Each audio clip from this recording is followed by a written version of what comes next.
بسم الله الرحمن الرحيم سبحان الذي أسرى بعبده ليلا من المسجد الحرام إلى المسجد الأقصى الذي باركنا حوله لنريه من آياتنا إنه هو السميع البصير. وآتينا موسى الكتاب وجعلناه هدى لبني إسرائيل ألا تتخذوا من دوني وكيلا ذرية من حملنا مع نوح إنه كان عبدا شكورا. وقضينا إلى بني إسرائيل في الكتاب لتفسدن في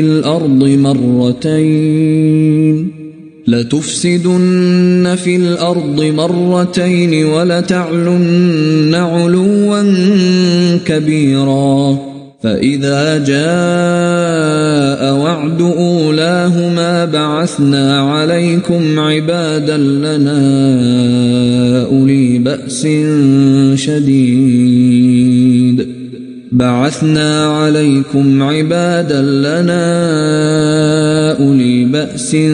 شديد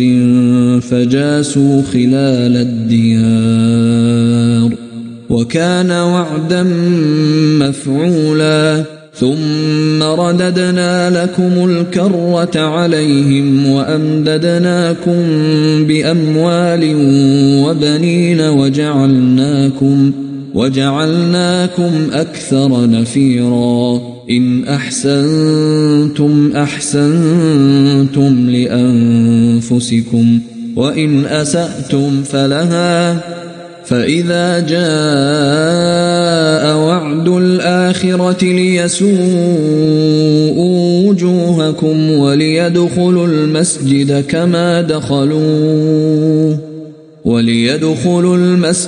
كما دخلوه أول مرة وليتبروا ما علوا تتبيرا. عسى ربكم أن يرحمكم وإن عدتم عدنا وجعلنا جهنم للكافرين حصيرا. إن هذا القرآن يهدي للتي هي أقوم ويبشر المؤمنين الذين يعملون الصالحات أن لهم أجرا كبيرا وأن الذين لا يؤمنون بالآخرة أعتدنا لهم عذابا أليما.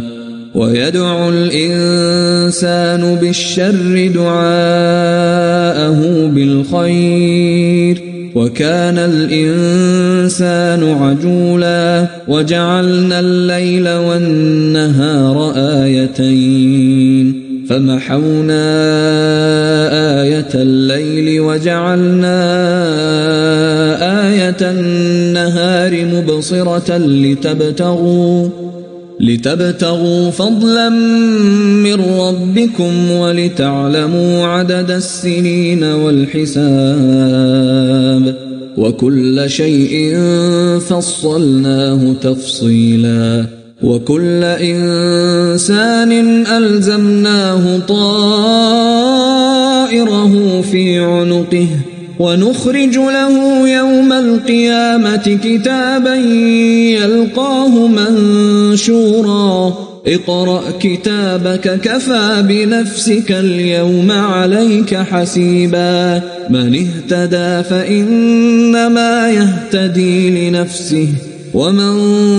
ضل فإنما يضل عليها ولا تزر وازرة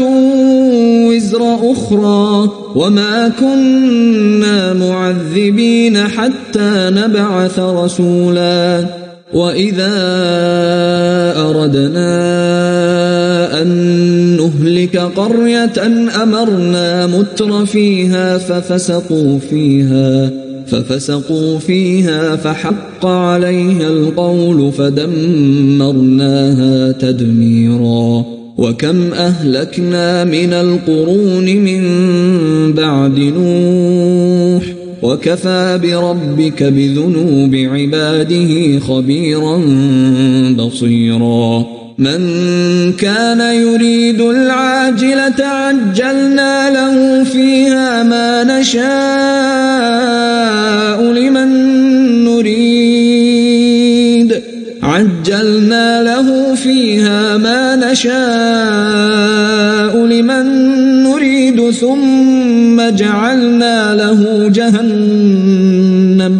ثم جعلنا له جهنم يصلاها مذموما مدحورا ومن أراد الآخرة وسعى لها سعيها وهو مؤمن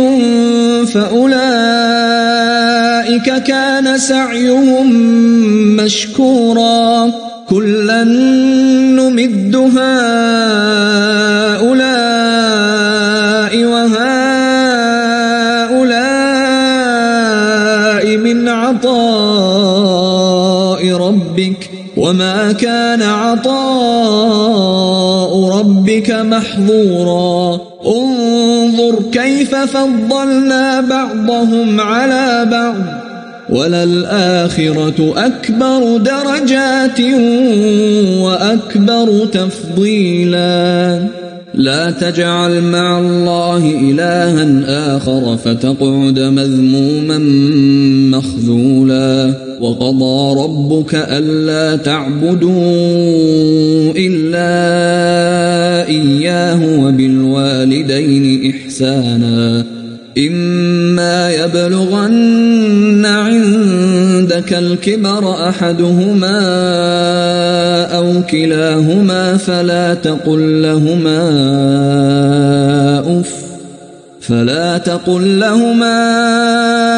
أف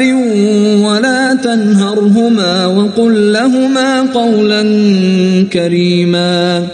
واخفض لهما جناح الذل من الرحمة وقل رب ارحمهما كما ربياني صغيرا ربكم أعلم بما في نفوسكم إن تكونوا صالحين فإنه كان للأوابين غفورا وآت ذا القربى حقه والمسكين وابن السبيل ولا تبذر تبذيرا إن المبذرين كانوا إخوان الشياطين وكان الشيطان لربه كفورا وإما تعرضن عنهم ابتغاء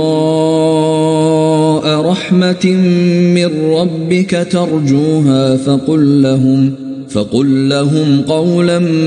ميسورا ولا تجعل يدك مغلولة إلى عنقك ولا تبسطها كل البسط فتقعد ملوما محسورا إن ربك يبسط الرزق لمن يشاء ويقدر إنه كان بعباده خبيرا بصيرا ولا تقتلوا أولادكم خشية إملاق نحن نرزقهم وإياكم إن قتلهم كان خطأ كبيرا ولا تقربوا الزنا إنه كان فاحشة وساء سبيلا ولا تقتلوا النفس التي حرم الله إلا بالحق ومن قتل مظلوما فقد جعلنا لوليه سلطانا فلا يسرف في القتل إنه كان منصورا ولا تقربوا مال اليتيم إلا بالتي هي أحسن حتى يبلغ أشده وأوفوا بالعهد إن العهد كان مسؤولا وأوفوا الكيل إذا كلتم وزنوا بالقسطاس المستقيم ذلك خير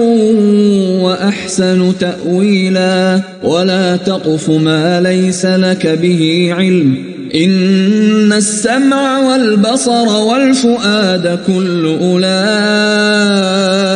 كان عنه مسؤولا ولا تمش في الأرض مرحا إنك لن تخرق الأرض ولن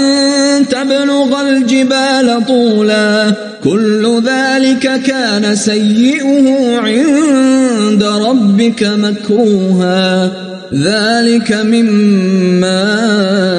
أوحى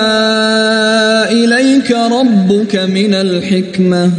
ولا تجعل مع الله إلها آخر فتلقى في جهنم ملوما مدحورا أفأصفاكم ربكم بالبنين واتخذ من الملائكة إناثا إنكم لتقولون قولا عظيما ولقد صرفنا في هذا القرآن ليذكروا وما يزيدهم إلا نفورا قل لو كان معه آلهة كما يقولون إذا لابتغوا إلى ذي العرش سبيلا سبحانه وتعالى عما يقولون علوا كبيرا تسبح له السماوات السبع والأرض ومن فيهن وإن من شيء إلا يسبح بحمده ولكن لا تفقهون تسبيحهم إنه كان حليما غفورا وإذا قرأت القرآن جعلنا بينك وبين الذين لا يؤمنون بالآخرة حجابا مستورا وجعلنا على قلوبهم أكنة أن يفقهوه وفي آذانهم وقرا وإذا ذكرت ربك في القرآن وحده ولوا على أدبارهم نفورا نحن أعلم بما يستمعون به إذ يستمعون إليك وإذ هم نجوى إذ يقول الظالمون إن تتبعون إلا رجلا مسحورا انظر كيف ضربوا لك الأمثال فضلوا فلا يستطيعون سبيلا وقالوا أئذا كنا عظاما ورفاتا أئنا لمبعوثون خلقا جديدا قل كونوا حجارة أو حديدا أو خلقا مما يكبر في صدوركم فسيقولون من يعيدنا قل الذي فطركم أول مرة فسينغضون إليك رؤوسهم ويقولون متاه قل عسى أن يكون قريبا يوم يدعوكم فتستجيبون بحمده وتظنون إن لبثتم إلا قليلا وقل لعبادي يقولوا التي هي أحسن إن الشيطان ينزغ بينهم إن الشيطان كان للإنسان عدوا مبينا ربكم أعلم بكم إن يشأ يرحمكم أو إن يشأ يعذبكم وما أرسلناك عليهم وكيلا وربك أعلم بمن في السماوات والأرض ولقد فضلنا بعض النبيين على بعض وآتينا داود زبورا قل ادعوا الذين زعمتم من دونه فلا يملكون كشف الضر عنكم ولا تحويلا أولئك الذين يدعون يبتغون إلى ربهم الوسيلة أيهم أقرب ويرجون رحمته ويخافون عذابه إن عذاب ربك كان محذورا وإن من قرية إلا نحن مهلكوها قبل يوم القيامة أو معذبوها عذابا شديدا كان ذلك في الكتاب مسطورا وما منعنا أن نرسل بالآيات إلا أن كذب بها الأولون وآتينا ثمود الناقة مبصرة فظلموا بها وما نرسل بالآيات إلا تخويفا وإذ قلنا لك إن ربك أحاط بالناس وما جعلنا الرؤيا التي أريناك إلا فتنة للناس والشجرة الملعونة في القرآن ونخوفهم فما يزيدهم إلا طغيانا كبيرا وإذ قلنا للملائكة اسجدوا لآدم فسجدوا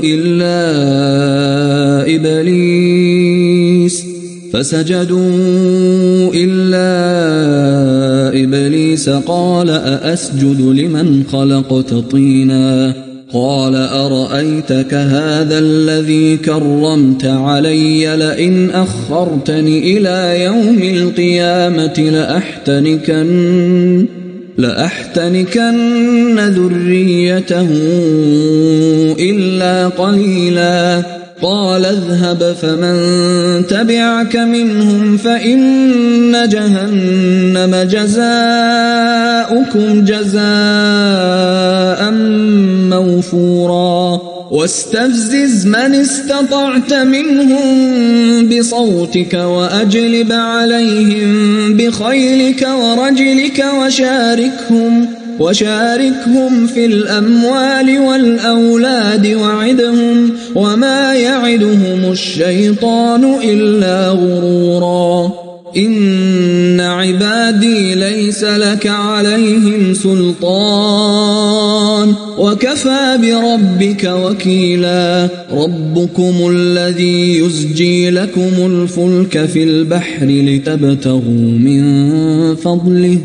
إنه كان بكم رحيما وإذا مسكم الضر في البحر ضل من تدعون إلا إياه فلما نجاكم إلى البر أعرضتم وكان الإنسان كفورا أفأمنتم أن يخسف بكم جانب البر أو يرسل عليكم حاصبا ثم لا تجدوا لكم وكيلا أم أمنتم أن يعيدكم فيه تارة أخرى فيرسل عليكم قاصفا من الريح فيغرقكم بما كفرتم ثم لا تجدوا لكم علينا به تبيعا ولقد كرمنا بني آدم وحملناهم في البر والبحر ورزقناهم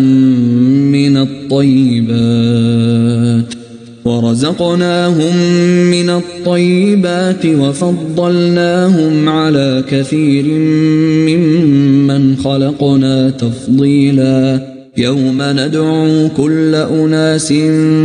بإمامهم فمن أوتي كتابه بيمينه فأولئك يقرؤون كتابهم ولا يظلمون فتيلا ومن كان في هذه أعمى فهو في الآخرة أعمى وأضل سبيلا وإن كادوا ليفتنونك عن الذي أوحينا إليك لتفتري علينا غيره وإذا لاتخذوك خليلا ولولا أن ثبتناك لقد كدت تركن إليهم شيئا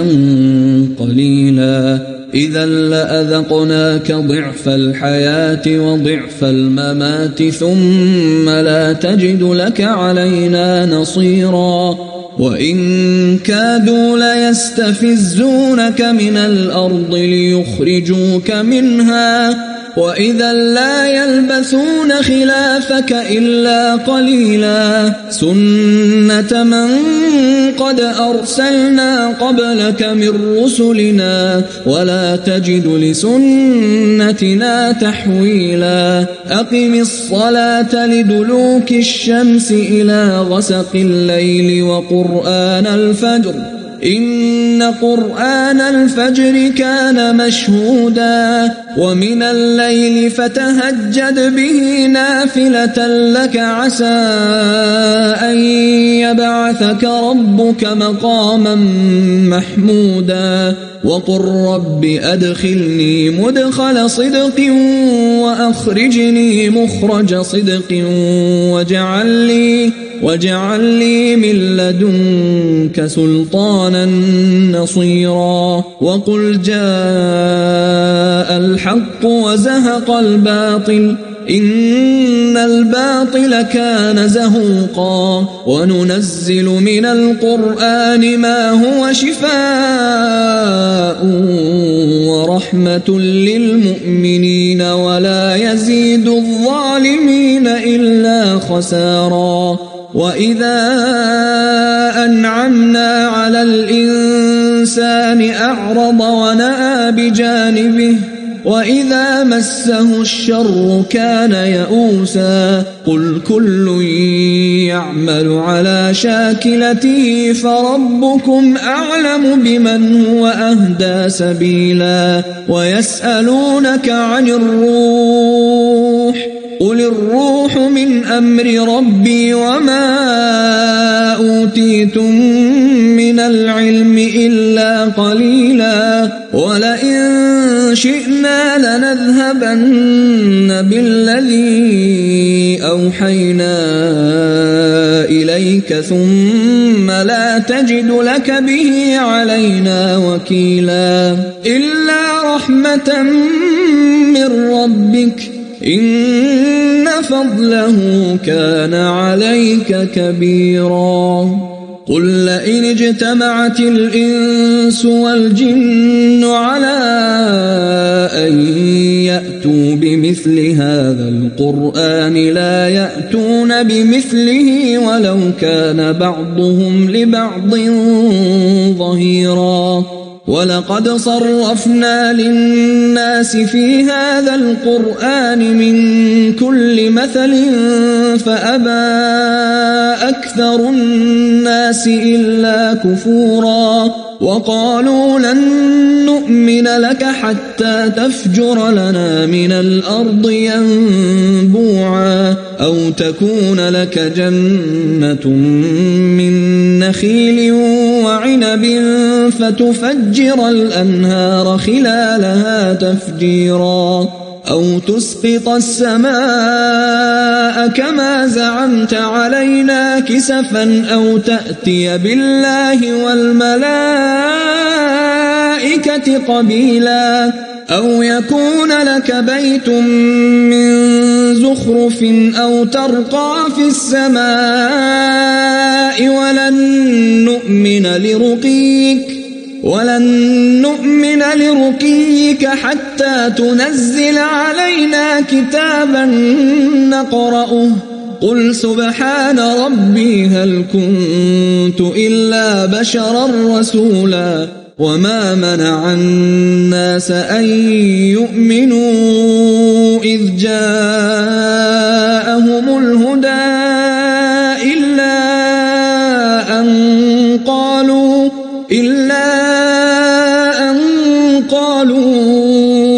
أبعث الله بشرا رسولا قل لو كان في الأرض ملائكة يمشون مطمئنين لنزلنا عليهم من السماء ملكا رسولا قل كفى بالله شهيدا بيني وبينكم إنه كان بعباده خبيرا بصيرا ومن يهد الله فهو المهتد ومن يضلل فلن تجد لهم أولياء من دونه ونحشرهم يوم القيامة على وجوههم عميا وبكما وصما مأواهم جهنم كلما خبت زدناهم سعيرا ذلك جزاؤهم بأنهم كفروا بآياتنا وقالوا أئذا كنا عظاما ورفاتا أئنا لمبعوثون خلقا جديدا أولم يروا أن الله الذي خلق السماوات والأرض قادر على أن يخلق مثلهم وجعل لهم أجلا لا ريب فيه فأبى الظالمون إلا كفورا قل لو أنتم تملكون خزائن رحمة ربي إذا لأمسكتم خشية الإنفاق وكان الإنسان قتورا ولقد آتينا موسى 9 آيات بينات فاسأل بني إسرائيل إذ جاءهم فقال له فرعون إني لأظنك يا موسى مسحورا قال لقد علمت ما أنزل هؤلاء إلا رب السماوات والأرض بصائر وإني لأظنك يا فرعون مثبورا فأراد أن يستفزهم من الأرض فأغرقناه ومن معه جميعا وقلنا من بعده لبني إسرائيل اسكنوا الأرض فإذا جاء وعد الآخرة جئنا بكم لفيفا وبالحق أنزلناه وبالحق نزل وما أرسلناك إلا مبشرا ونذيرا وقرآنا فرقناه لتقرأه على الناس على مكث ونزلناه تنزيلا قل آمنوا به أو لا تؤمنوا إن الذين أوتوا العلم من قبله إذا يتلى عليهم يخرون للأذقان سجدا ويقولون سبحان ربنا إن كان وعد ربنا لمفعولا ويخرون للأذقان يبكون ويزيدهم خشوعا قل ادعوا الله أو ادعوا الرحمن أيما تدعوا فله الأسماء الحسنى ولا تجهر بصلاتك ولا تخافت بها وابتغ بين ذلك سبيلا وقل الحمد لله الذي لم يتخذ ولدا ولم يكن له شريك في الملك ولم يكن له ولي